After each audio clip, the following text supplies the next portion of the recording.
আমরা যে বিষয়টি নিয়ে এই মুহূর্তে আলোচনা করতে চাই সেটি হচ্ছে হামের পরিস্থিতি নিয়ে।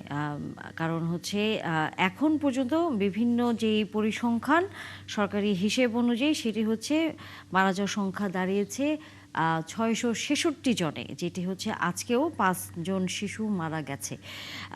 সরকারের পক্ষ থেকে যে লক্ষ্যমাত্রা নির্ধারণ করা হয়েছিল শিশু টিকা দেবার হামের, সেটি ৪ লাখের বেশি শিশুকে এখন পর্যন্ত টিকা দেওয়া হয়েছে বলে বলা হচ্ছে। কিন্তু তারপরেও এই শিশু মৃত্যুর সংখ্যাটি কোনোভাবেই কমানো যাচ্ছে না। সামনের দিনগুলোতেও কমে আসবে কিনা এটি একটা অনিশ্চয়তা দেখা দিয়েছে।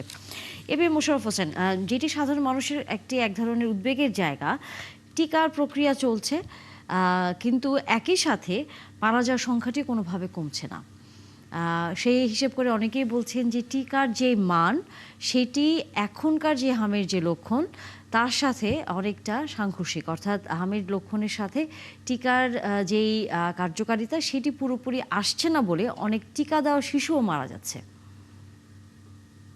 না, আপনি দেখবেন আমরা একটা লক্ষ্য করেছিলাম যে বাংলাদেশে হামের এই টিকার একটা ব্যাপক অভাব আমরা লক্ষ্য করেছিলাম। বিশেষ করে যেটা আমরা দেখেছি যে প্রায় বিগত ২ বছর থেকে টিকা বাংলাদেশে আমদানি করা হয়নি। এখন তখন ইন্টারিম গভর্নমেন্টের সময় এই অবস্থাটা সবচেয়ে বেশি হয়েছিল যে টিকা আনা হয় নাই। যার কারণে বাংলাদেশে এই টিকা হামের প্রাদুর্ভাবটা দেখার পরও আমরা কিন্তু টিকা দিতে পারি না। কিন্তু যখন এটা প্রকাশ পেল তখন আমরা দেখেছিলাম, দেখুন আমরা তখন একটা নতুন সরকার দায়িত্ব নিয়েছে।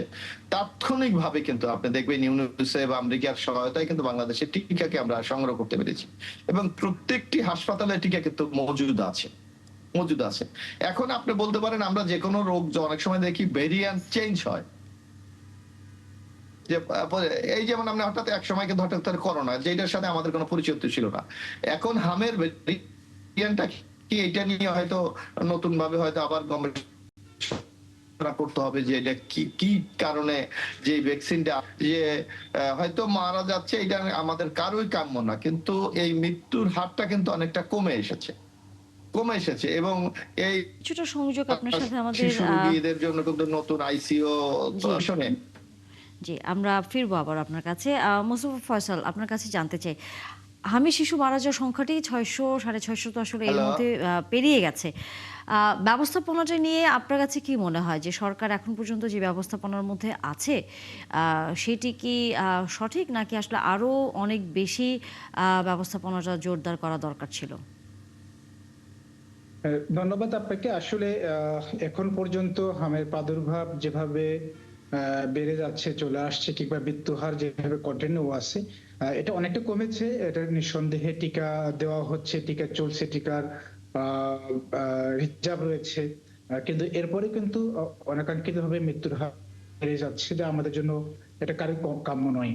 তো এক্ষেত্রে আমার কাছে মনে হয় সরকার চেষ্টা করছে। আগের চাইতে শুরুর দিকে কিছু মিসম্যানেজমেন্ট ছিল, এটা মোশাররফ ভাইও বলেছেন, কিছুটা হয়তোবা প্রাথমিকভাবে সরকার কেবল হয়েছে, কিছু মিসম্যানেজমেন্ট ছিল। এখন সরকার অনেকটা গুছিয়ে এসেছে আমার কাছে মনে হয়। আরো কিভাবে আমার কাছে মনে হয় এই টিকা দেওয়ার পরেও কেন বাচ্চারা মারা যাচ্ছে, এই প্রবলেমটা কিভাবে সলভ করা যায় এবং আক্রান্ত রোগীরা, বাচ্চারা যেন যথাযথভাবে আইসিইউ সেবাটা পায় এবং অন্যান্য যে সেবাগুলো রয়েছে এগুলো পায়, এটা মনে হয় গভর্নমেন্ট দ্রুত ইনশোর করতে পারলে আমার মনে হয় মৃত্যুর হারটা আরো কমানো সম্ভব। এবং যে বিষয়টি একটু আগে আপনি বলেছেন, আমি বলেছি, যে টিকা দেওয়ার পরে যে বাচ্চাটা মারা যাচ্ছে, এটা কিন্তু আমাদের অশনি সংকেত। এটা কি কারণে হচ্ছে, এটা মনে হয় সরকারের আরো সিরিয়াসলি নেওয়া দরকার আমার মনে হয়। আপনি আইসিইউর কথাটি বলেছেন। এবার মোশাররফ হোসেন, আইসিইউ নিয়ে আমরা এর আগে যে বিভিন্ন প্রতিবেদনে বা গণমাধ্যমে সংবাদ হয়েছে যে বিশেষ করে যখন গ্রাম থেকে বাচ্চা নিয়ে শহরের বিভিন্ন হাসপাতালগুলোতে এই আইসিইউর সাপোর্টের জন্য আসেন রোগী এবং পরিবারের স্বজনরা, সেখানে তখন হচ্ছে আইসিইউর সংকটটি খুব প্রকট আকারে দেখা দেয় এবং আমরা দেখেছি যে অনেক বাচ্চা আসলে শেষ পর্যন্ত আইসিইউতে ভর্তি হতে না পেরে ফিরে যেতেও হয়েছে। সেখানে আপনার কাছে কি মনে হয় আইসিইউ সংখ্যা এখন বাড়ালে কি চিকিৎসা কি তারা পাবেন? কারণ এরই মধ্যে তো শিশুটি আক্রান্ত, তার তো এখনই আইসিইউটা দরকার হবে। এই জায়গায় কেন হচ্ছে আমরা মাত্র শুনছি যে আরো নতুন করে আইসিইউর সংখ্যা বাড়ানো হবে বা হাসপাতালগুলো নতুন করে আবারও হচ্ছে সেটি পরিকল্পনা নেওয়া হচ্ছে। আমরা করোনার সময় যেমন দেখেছিলাম যে একেবারেই বিশেষায়িত করে ফেলা হয়েছিল বিভিন্ন হাসপাতালগুলোকে।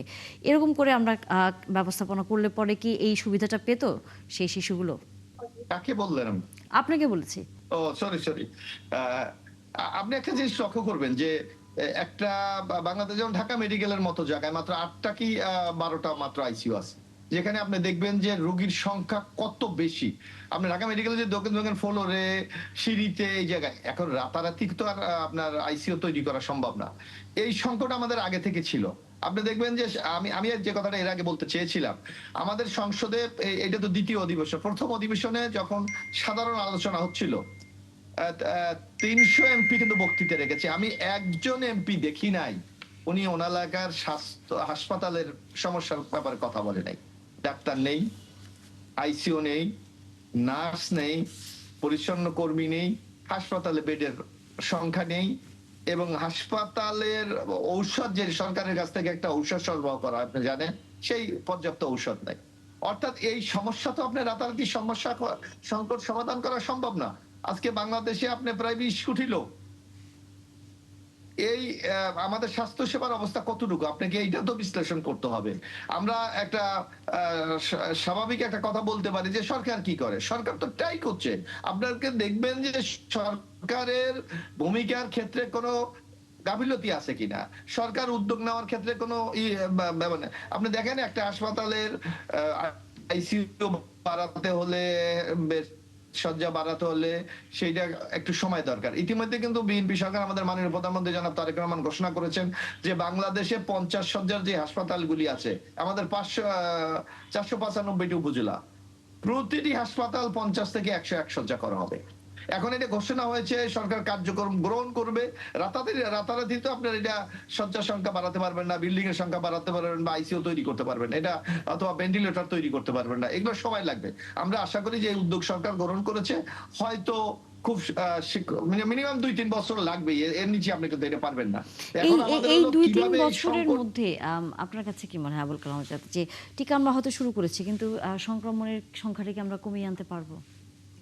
এখন এখানে আপনার কার্যকারিতা একটা নিয়ে বারবার বেশি প্রশ্ন উঠছে। ধন্যবাদ আপনাকে। আমাদের এখন আসলে এই জন্য এইটাকে দেখতে হবে যে কেন এই টিকাটা কার্যকরী হচ্ছে না। জি এটা জি কি এই যে রোগের যে ভেরিয়েন্ট, জি ভেরিয়েন্ট, এইটার সাথে এই টিকার কতটুকু অ্যাডজাস্টমেন্ট হয়, জি অথবা কত এর চেয়ে রোগের মাত্রাটা বেশি কিনা, এগুলি জি আমার মনে হয় যারা এক্সপার্ট বিশেষজ্ঞ তারা এই ব্যাপারে মতামত দিতে পারবে। মোশাররফ ভাই অনেক কথা বলেছেন। হাম নিয়ে আমি টিকার প্রসঙ্গটা এসেছে, খুব বেশি ডিটেলসে যাওয়ার সুযোগ হয়তো এখানে নেই। একটা কথা শুধু বলবো যে উনি বলেছেন যে ইন্টারিম গভর্নমেন্টের সময় টিকা ছিল না, টিকা দেয় না। ইন্টারিম গভর্নমেন্টে আনা টিকাটাই কিন্তু আসলে আপনার এই যে ক্যাম্পেইনটা হলো, বা এই টিকাটা সর্বশেষ না না দেওয়া না হলো। আজাদ ভাই, এই টিকাটা ইউনিসেফের মাধ্যমে পরবর্তী আমেরিকা থেকে কালেক্ট করা হয়েছে। না আমাকে একটু সংগ্রহ করা হয়নি। আমাকে একটু বলতে দেন। আপনার, আমার মনে হয় আপনার এই তথ্যটাতে একটু ভুল আছে। যাই হোক, আরেকটা জিনিস হচ্ছে যে আমরা আইসিইউর ব্যাপারে উনি ঠিকই বলেছেন যে আইসিইউর ফ্যাসিলিটিস তো ওয়ান নাইট বাড়ানো সম্ভব না, কিন্তু এখানে ইস্যুটা আইসিইউ না। এখানে আপনি যদি দেখেন যে সংক্রমণের সংখ্যা লাখ ছাড়িয়ে গিয়েছে, এবং এই সংক্রমণ আপনি হাম কিন্তু খুবই সংক্রামক একটা ব্যাধি, একজনের কাছ থেকে 25 জন সংক্রমণ হতে পারে। আপনার টিকার ক্ষেত্রে যেমন টিকা দেওয়ার পরেও তো ইমিউনিটি তৈরি হতে কিছুদিন সময় লাগে, সাথে সাথেই ইমিউনিটিটা তৈরি হয় না। কিন্তু সংক্রমণ প্রতিরোধটা আসলে এই বিষয়ে সরকারের আরেকটু যত্নবান হলে আমার মনে হয় যে এই সংক্রমণের সংখ্যাটা হয়তো হটস্পটগুলো কমিয়ে আনলে, বা আপনার সংক্রমিত শিশু তাকে একটু আইসোলেট করা গেলে, তাহলে হয়তো বা সংক্রমণের সংখ্যাটা আমরা কমিয়ে আনা যেত। আর টিকার যে মান, সেটা যেহেতু টিকা ইউনিসেফই সরবরাহ করেছে এবং বরাবরই তারাই সরবরাহ করে থাকেন, সো টিকার মান ইউনিসেফকে তো আমরা বিশ্বাস করি যে তারা মানসম্মত টিকাই দিবে। এটা আওয়ামী লীগ সরকারের সময় যেমন করোনার টিকা নিয়ে একটা ব্যবসা করার চেষ্টা করা হয়েছিল, আমরা দেখেছি যে আপনার সালমান এফ রহমানের কোম্পানিকে দেওয়া হয়েছিল যে করোনার টিকা নিয়ে আসার জন্য, নিম্নমানের করোনার টিকা আনার একটা চেষ্টা হয়েছিল, বা সেটা নিয়ে একটা ব্যবসায়িক একটা চেষ্টা ছিল। কিন্তু এক্ষেত্রে ইউনিসেফ আপনার টিকা সরবরাহ করেছে। আমরা মনে করি যে, বা বিশ্বাস করি যে টিকা মানসম্মত, কিন্তু ইমিউনিটির ক্ষেত্রে এই টিকা বা নতুন করে অন্য টিকা আনতে হবে কিনা, বা টিকার ধরন চেঞ্জ করতে হবে কিনা, এটা যারা স্বাস্থ্য বিশেষজ্ঞ আছেন তারা আপনার এটা ভেবে দেখবেন। কিন্তু এই মুহূর্তে আসলে প্রায়োরিটি হওয়া উচিত যে সংক্রমণটা কমিয়ে আনা, সংক্রমিত শিশুর সংখ্যা যদি কমিয়ে আনা যায়, তাহলে আমার মনে হয় যে এই বিপদটা থেকে আমরা আস্তে আস্তে উদ্ধার হতে পারবো। আর হেলথ ফ্যাসিলিটিস, যেটা মোশাররফ ভাই বলেছেন, সেটা যথার্থ। হেলথ ফ্যাসিলিটিস ওভারনাইট ডেভেলপ করা সম্ভব না। সরকার যদি এখন উদ্যোগী হয়, 5 বছর মেয়াদী সরকার, তাহলে নিশ্চয়ই সরকার তার মেয়াদের মধ্যেই আমরা দেখতে পাবো যে আমাদের স্বাস্থ্য সেবাটা এই মুহূর্তে যে অবস্থায় আছে, আগামী 5 বছর পরে যখন আমরা সেটা আসলে আবার পরিবর্তন হচ্ছে। আবার নির্বাচন হবে, তখন একটা